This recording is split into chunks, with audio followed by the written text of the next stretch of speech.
Grand World ហើយតោះ start ទៅសួស្តីជំរាបសួរបងប្អូនទាំងអស់គ្នាថ្ងៃនេះគឺខ្ញុំមកលេងនៅ Grand World បងប្អូននៅ Grand នៅនេះគឺទេសភាពស្អាតហើយយើងថតរូបបានច្រើនកន្លែងមែនតែននៅកោះត្រល់ដូចគ្នាអញ្ចឹងបងប្អូនដែលគាត់មកលេងកោះត្រល់អត់ដឹងមកថតរូបនៅកន្លែងណាស្អាតគឺអាចមើលនៅក្នុង Facebook ហើយនៅក្នុង YouTube ដែលមានឈ្មោះថា Tip Trip 295បានណាអាចឆែកមើលគឺខ្ញុំផុសនៅក្នុងនឹងទាំងអស់ហើយវីដេអូខ្ញុំផុសមួយកង់ទេអត់ផុស full ទេណាបងប្អូនព្រោះវាច្រើនកន្លែងស្អាតច្រើនអញ្ចឹងខ្ញុំចែកម្លែកជូនបងកន្លែងដែលស្អាតនៅកោះត្រល់យើងហ្នឹងបងប្អូនទាំងអស់គ្នាក្នុងនេះដែរថតធំទេទូទេហើយខ្ញុំមកនេះគឺពេលព្រឹកអញ្ចឹងពេលព្រឹកអញ្ចឹងពេលមកដល់ហ្នឹងគឺគេអត់មានជិះទូជីអីទេទូគេទុកចោលអញ្ចឹងខ្ញុំគិតថាប្រហែលជាថ្ងៃឬមួយក៏ល្ងាចបន្តិចបានគេជិះអញ្ចឹងណាហើយពេលព្រឹកអញ្ចឹងគឺប្រហែលជាគេសម្រាកហើយអត់មានកន្លែងគេទៅបើកច្រើនទេអញ្ចឹងខ្ញុំថតជូនបងប្អូនបានមកល្មមដែលខ្ញុំបានឃើញហើយមានកន្លែងគេលក់វត្ថុតាំងជាច្រើនដែរហើយនៅក្នុងនេះម៉ាតគេបើកដែរហើយខ្ញុំក៏ត្រូវចូលតិចនៅក្នុងម៉ាតតិចដែរអញ្ចឹងតើមើលក្នុងម៉ាតទាំងអស់គ្នាថាមានលក់អីខ្លះណា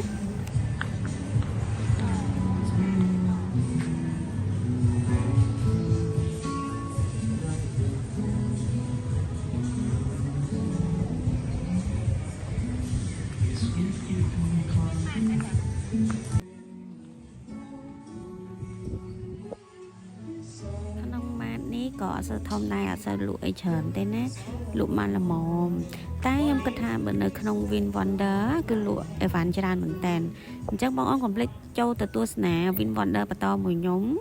ញុំផុសវីដេអូក្រោយគឺ full តែម្ដងហើយកន្លែងនេះបងអូននេះគ្រាន់ឃើញកាមេរ៉ាគេអត់បានទេសិតថយក្រោយសុំគេដើរថតម្ដងទៀតចឹងហ្មងហើយឥឡូវគឺខ្ញុំទិញរាល់ហើយដើរទៅមើលបន្តទៀតថានៅខាងមុខមានអីទៀតគឺស្ដាយមែនតើបងអូនអើយមកពេលព្រឹកចឹងទៅគេអត់សូវបើកលក់អីច្រើនណា Hello ហើយខ្ញុំមានអារម្មណ៍ថាពេលដល់ខ្ញុំមកដល់កោះត្រល់វាច្រើនគេគឺលក់ដូងហើយនឹងមួកនេះបងប្អូននេះមួកប្រភេទរបៀបសួយចាដើរមើលនៅនេះអត់សូវមានអីមើលច្រើនដែរតែចាំមើលទៅ Win Wonder មើលមកតិចមកមានស្ពាន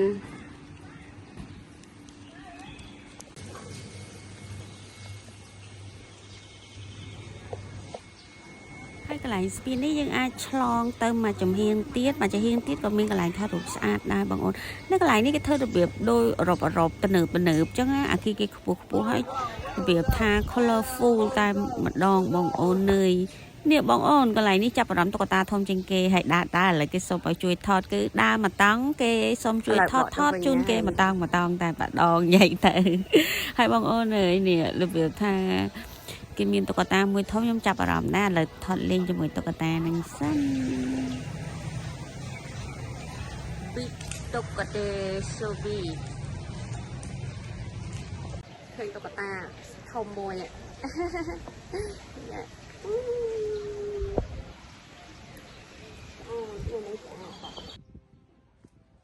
ហើយឥឡូវខ្ញុំថតរូបឲ្យអស់ហើយគឺដើរមកឃើញវត្ថុអនុស្សាវរីយ៍គេលក់រៀងធូរដែរបងអូន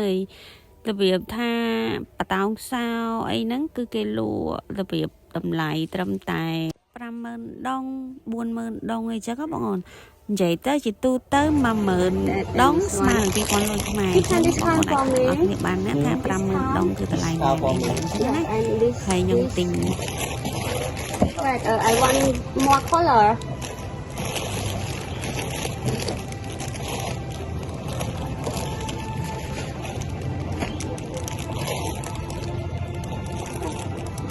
Fine. And this one 3 more. Yeah, Yes. And discount for me, please. Yeah.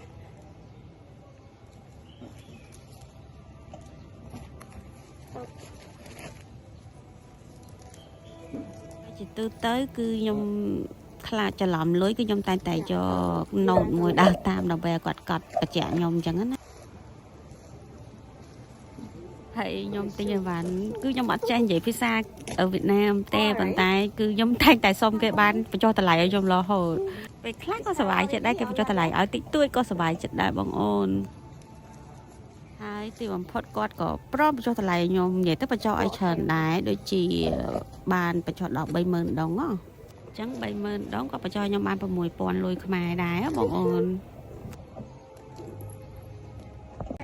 hay có đa học Certified thousand. lại nhằm ấy sân thật tật bà này I want tật mình ní cứ thay cho bọn ôn ơi how đo much? đồ muối bay mơ 30,000. đồng Okay. coca muối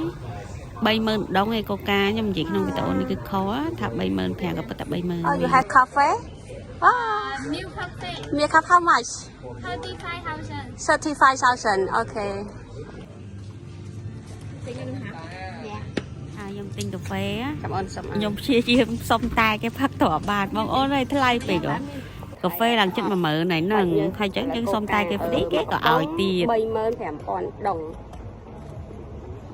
chẳng nên ní cái nhom gì khó á mà cặp bọn tập 30 đồng ấy bọn ôn coca 30,000 đồng nướng cứ cà phê មកកំប៉ុង1000លុយខ្មែរមកកំប៉ុង1000លុយខ្មែរតកកមកកែវអានេះមួយ1000 តែកូកានេះគឺមកកំប៉ុង6000លុយខ្មែរបើកាហ្វេបាន7000ណាបងអូន Green World គឺយ៉ាងថ្លៃចឹងហើយបើថានៅក្រៅប្រហែលជាមិនតម្លៃហ្នឹងទេ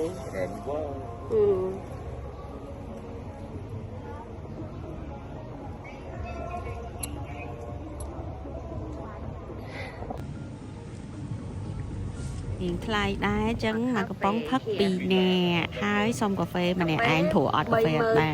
ន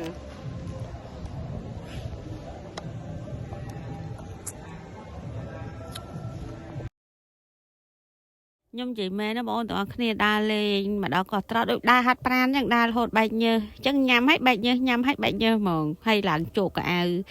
អើយដល់កយដើរបែបហូរញើសពេញខ្លួនតែម្ដងហើយអស់ហើយឥឡូវខ្ញុំដើរចេញក្រៅវិញគឺទៅរឡានក្រុងដើម្បីបន្តទៅ Win Wonder បងប្អូនមើលវីដេអូក្រោយ Win Wonder គឺខ្ញុំផុស full តែម្ដងអរគុណបងប្អូនទាំងអស់គ្នាបើចង់មកលេងកោះត្រល់កុំភ្លេចណាចូលមើលកន្លែងស្អាតៗនៅក្នុងវីដេអូទាំងអស់គ្នាបាយបាយបងប្អូនជម្រាបលា